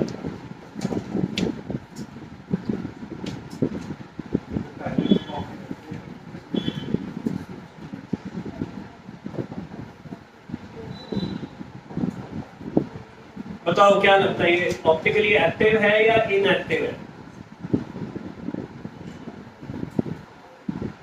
What do you think?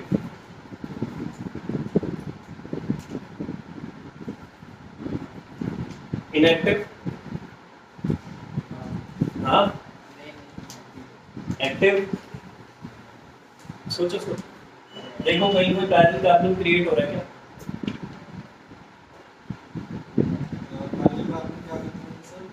Parallel carbon मतलब जिसके ऊपर 4 ग्रुप लगे हो, चारों अलग अलग।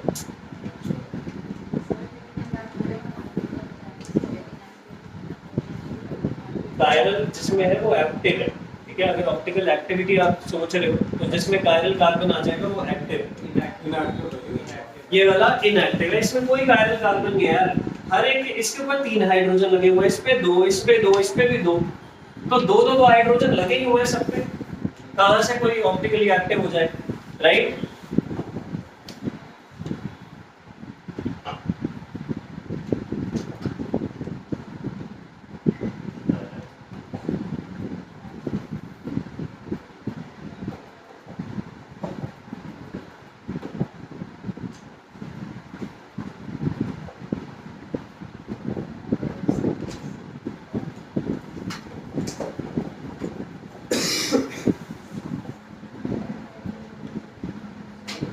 ये बताना, वो था 1 ब्रोमोब्यूटेन, ये है 2 ब्रोमोब्यूटेन, ये एक्टिव है एक्टिव इनएक्टिव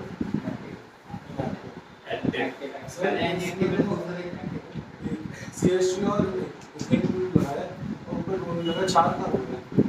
समझ, ये वाला कार्बन देखते हैं, सेकंड वाला कार्बन, ठीक है। सेकंड कार्बन को अगर हम देखें, इसके एक तरफ लगा ब्रोमीन, एक तरफ लगा हाइड्रोजन, ठीक, एक तरफ लगा मिथाइल और दूसरी तरफ इथाइल, तो हो तो गए चारों अलग अलग। तो इसके अराउंड देखना, इसका एक मिथाइल, एक इथाइल, एक ब्रोमीन, एक हाइड्रोजन, हाइड्रोजन एक ही तो लगा हुआ है इसके साथ, तो ये ऑप्टिकली एक्टिव है, राइट? इसमें कायरल कार्बन है, उसमें नहीं है। ये बात समझ आई? इजी। तो अगर मुझे थ्योरेटिकली पता लगाना है कि कंपाउंड ऑप्टिकली एक्टिव है या इनएक्टिव है, कैसे पता चलेगा? ऐसे पता चलेगा, कायरल कार्बन ढूंढ लो, ओके। अब बात ये है, हम अच्छा खासा SN1 SN2 पढ़ रहे थे, ठीक, उसमें मैंने एक पॉइंट कटवा के सडनली कुछ ऑफ टॉपिक शुरू कर दिया। क्यों? ये ऑफ टॉपिक नहीं बेटा, ये उस एक पॉइंट को समझने के लिए ये प्रायर नॉलेज थी जो हमें चाहिए थी, ओके।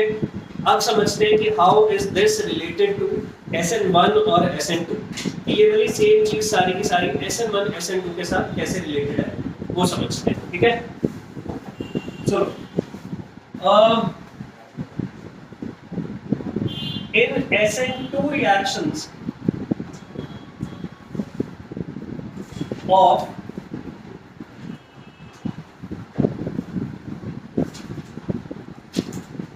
ऑप्टिकली एक्टिव कंपाउंड्स, अगर मैं ऑप्टिकली एक्टिव कंपाउंड का SN2 रिएक्शन करूं, ठीक है, SN2 reaction of optically active compound,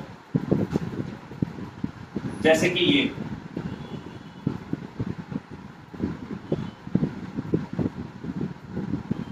याद करो, SN2 वो मेथड होता था जिसमें बैक साइड अटैक होता था, याद है? दूसरा वाला मेथड जिसमें एक स्टेप में काम हो जाता है, समझाया था वो बेस्ट फ्रेंड वाला मेथड, ठीक है, ओके, ये वाला।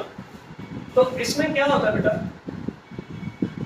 कि हमने पढ़ा था कि इन्वर्टेड प्रोडक्ट बनता है, इन्वर्जन होती है कि ब्रोमीन यहाँ पे राइट साइड पे है तो अटैक लेफ्ट साइड से होगा, तो जो नया प्रोडक्ट बनेगा वो ऐसा होगा,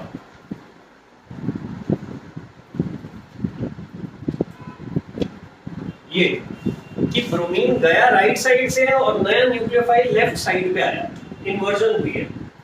सेम चीज इसकी ऑप्टिकल रोटेशन के साथ भी होती है। इन SN2 रिएक्शंस चेंज इन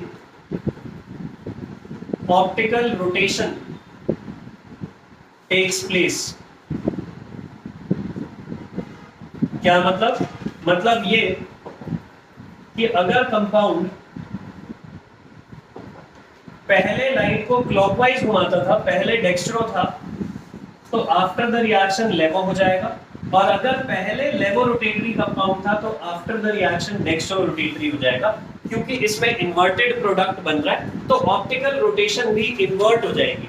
पहले अगर लाइट को क्लॉकवाइज घुमाता था तो अब एंटी क्लॉकवाइज घुमाने लगेगा, और अगर पहले एंटी क्लॉकवाइज घुमाता था तो अब क्लॉकवाइज घुमाने लगेगा। ठीक है, क्योंकि इन्वर्टेड प्रोडक्ट बना है। ये बात समझ आई? ठीक, तो SN2 में इन्वर्जन होती है, और हमने यही ही लिखा था कि SN2 reaction, in SN2 reaction inversion takes place, right. दूसरी तरफ लिखा था हमने in SN1 reaction retention takes place. SN1 reaction में रिटेंशन होती है, फिर हमने उसको क्रॉस किया था कि रिटेंशन नहीं होती है। अगर रिटेंशन नहीं होती तो क्या होता है वो समझते हैं। ठीक है, that is the whole point जिसके लिए ये टॉपिक शुरू किया है।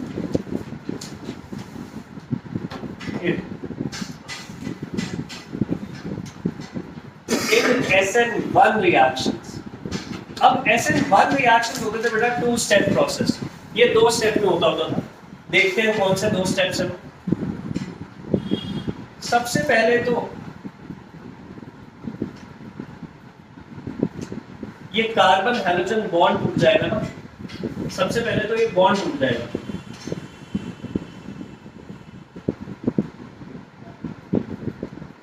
दिस क्या बना? कार्बोकेटायन बना। अब यहां पे समझने के लिए बहुत कुछ है। पहले ये कार्बन के 4 सिग्मा बॉन्ड बने हुए थे। The carbon was sp3 hybridised. sp3 hybridised होता बेटा टेट्राहेड्रल। इसकी शेप कैसी थी? टेट्राहेड्रल शेप थी। 2-3 पेन ले लो। हाँ हाँ, मैं घर में लेके जा रहा हूँ। 2 मिनट, मैं एक एग्जांपल दे रहा हूँ। एक ही लाइन दे रहे अभी वापस दे। ठीक है, चलो पहले ये कंपाउंड ऐसा था, टेट्राहेड्रल। ओके फाइन, मान लेते हैं ये ब्रोमीन यहाँ लगा हुआ। ठीक है, यहाँ से जैसे ही ब्रोमीन गया ना, ये ठीक, अब इसके 3 ही बॉन्ड्स बचे। ऐसा, ये ऐसा नहीं रहेगा, खुल जाएगा। ठीक है, जैसे गाड़ी में पीछे वाली सीट पे 3 लोग बैठे थे, टाइट टाइट बैठे थे। जैसे तीसरा उठता है, जो 2 थे वो ऐसे थोड़े फैल से जाते हैं, फिर हाँ चलो सांस है। ठीक है, वैसे। ठीक है, जैसे ही वो गया, पहले टेट्राहेड्रल था, ऐसा था, 3D था।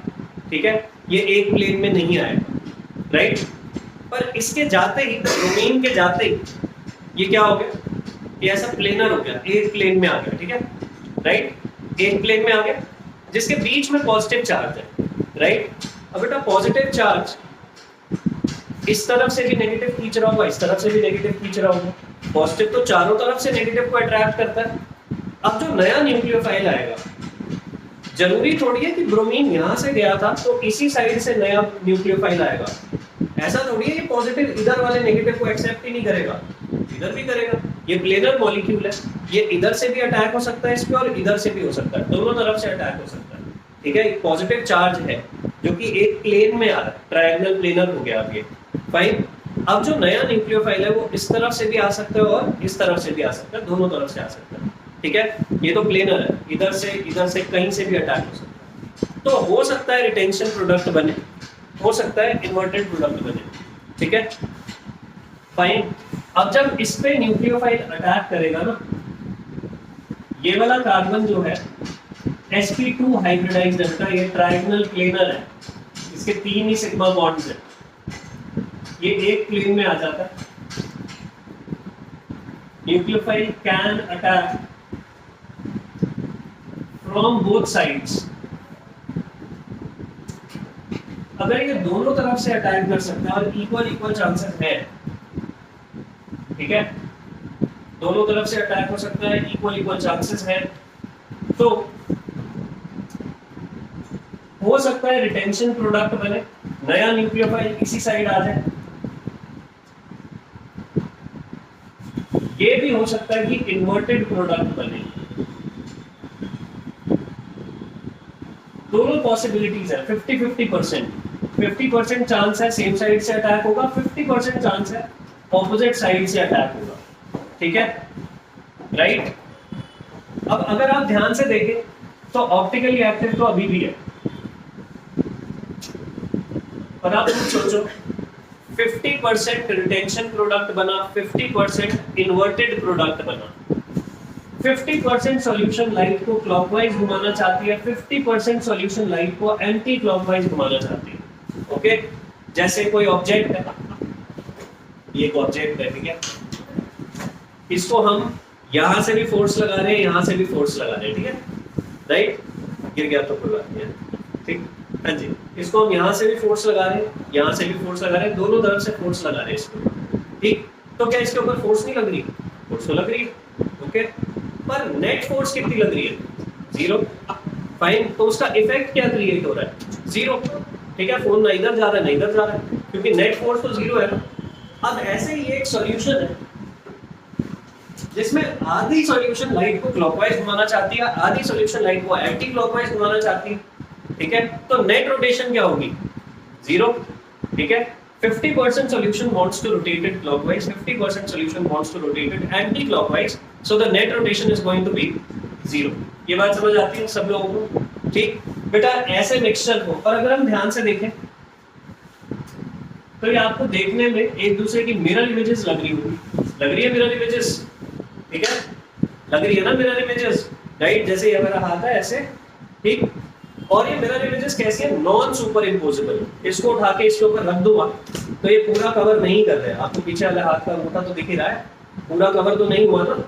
हम सुपर इम्पोज ऐसे नहीं चेक करते, हम सुपर इम्पोज ऐसे चेक करते हैं, ठीक है। सुपर इम्पोज करना मतलब एक दूसरे को पूरा कवर कर ले, ठीक, ये बात समझ आई?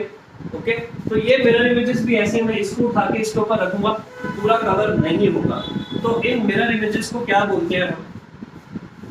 These mirror images are actually non-superimposable mirror images, ठीक है, नॉन सुपर इम्पोजेबल। इससे पहले ये भी लिख लेना, optically active non super imposable mirror images, ठीक है, ये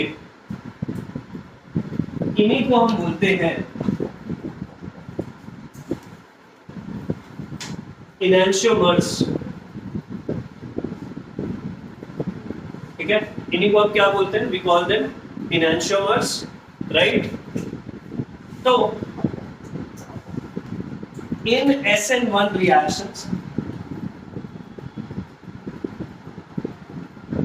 बेटा रिटेंशन या इन्वर्जन तो नहीं हो रही है, 50% रिटेंशन प्रोडक्ट बना, 50% इन्वर्टेड प्रोडक्ट बना, 50% रिटेंशन 50% इन्वर्जन। तो SN1 रिएक्शन में क्या बनता है? Equimolar mixture of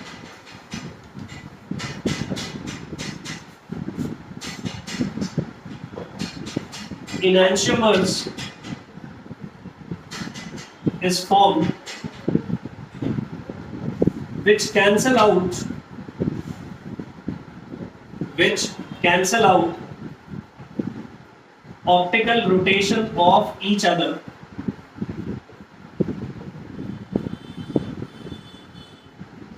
thus forming an optically inactive mixture,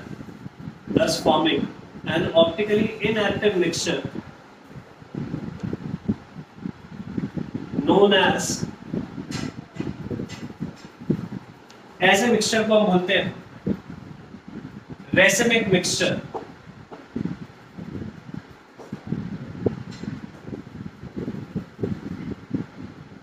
इस मिक्सचर को हम बोलते हैं बेटा रेसिमिक मिक्सचर, ठीक। इनएक्टिव ड्यू टू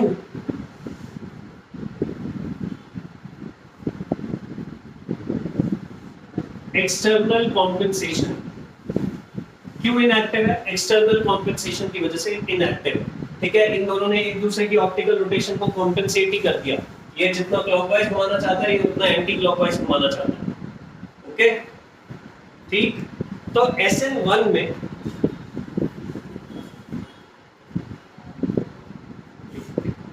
लिखने में क्या दिक्कत है? हाँ जी, लिसन। तो SN1 रिएक्शन में रेसिमिक मिक्सचर बनता है। ठीक है, तो जब हमने वहां पे लिखा था ना, एक पॉइंट लिखा था, in SN1 retention takes place. Retention को हम क्रॉस करेंगे, हम वहां पे जहां पे डिफरेंसेस लिखे थे वहां पे हम लिखेंगे इन SN1 रेसिमाइजेशन टेक्स प्लेस।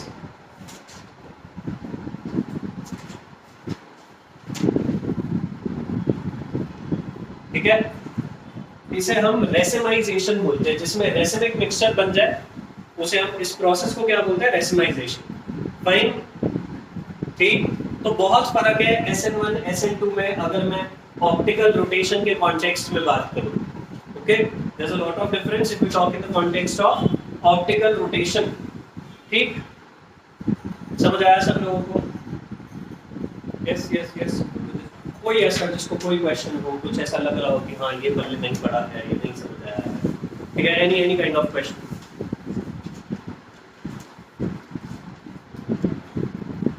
किसी का कोई क्वेश्चन नहीं है? Good with this. Racemic compound नहीं होता कोई, रेसिमिक मिक्सचर ही होता है। ठीक है, जिसमें आपको दोनों तरीके के कंपाउंड्स देखने को मिलते हैं, डेक्स्ट्रो भी और लेवो भी। ठीक है, देखो एक तो ये होते हैं, ठीक। चलो थोड़ा सा सीबीएसई से बियॉन्ड चलते हैं। सीबीएसई में मैथ्स यहाँ तक पूछ रहे हैं हमसे, इनएंशियोमर्स तक पूछ रहे हैं, पर हम इससे थोड़ा सा बियॉन्ड चलते हैं। मैंने शुरू यहाँ से किया था कि ऑप्टिकली एक्टिव वो है जिसमें किसी तरीके की सिमेट्री ना हो। ठीक है, ऑप्टिकली एक्टिव हुआ है जिसमें किसी तरीके की सिमेट्री ना हो। सिमेट्री आ गई तो ऑप्टिकली इनएक्टिव हो जाए। Fine, okay. जैसे दो एटम भी सेम हो गए तो भी ऑप्टिकली इनएक्टिव है।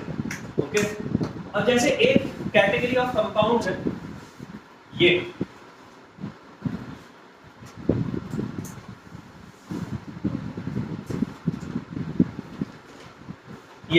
अगर आप ध्यान से देखो तो ये वाला कार्बन भी कायरल है, इसके 4 बॉन्ड्स अलग है। हाइड्रोजन ऊपर CHO, इधर OH और इधर ये बड़ा सा ग्रुप। ठीक है, इधर हाइड्रोजन, इधर OH, इधर CHO, इधर बड़ा सा ग्रुप, तो ऑब्वियसली कायरल है। ठीक, ये भी कायरल है, इधर हाइड्रोजन, इधर OH, इधर CHO, उधर बड़ा सा ग्रुप। फाइन, दोनों कार्बन कायरल है, पर फिर भी ये मॉलिक्यूल ऑप्टिकली इनएक्टिव ही है, क्योंकि अगर हम ध्यान से देखें इसमें तो ये आ रहा है प्लेन ऑफ सिमेट्री। अगर मैं इसके इधर देखूं और इधर देखूं, सेम ही चीज है। फाइन, सिमेट्रिकल मॉलिक्यूल है, ऊपर नीचे दोनों सिमेट्रिकल।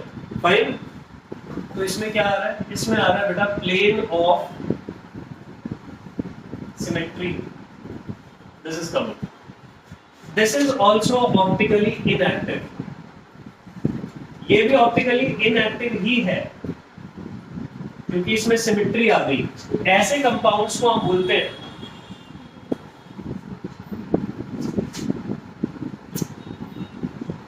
Meso compounds. कोई हमसे पूछेगा कि ये ऑप्टिकली इनएक्टिव क्यों है? Inactive due to internal compensation.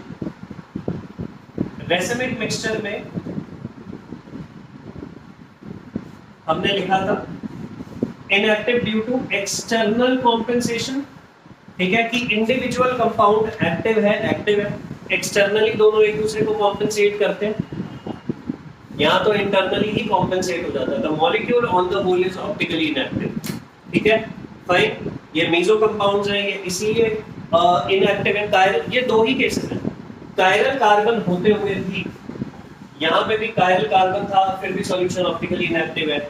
यहाँ पे भी कायरल कार्बन है, फिर भी ऑप्टिकली इनएक्टिव है। तो दो केसेस हैं, एक एक्सटर्नल कॉम्पेंसेशन, एक इंटरनल कॉम्पेंसेशन। एक्सटर्नल वाला सिलेबस में है, इंटरनल वाला सिलेबस में नहीं। ठीक, ये बात समझ में आती है सब लोगों को? Fine, that's it, that's all.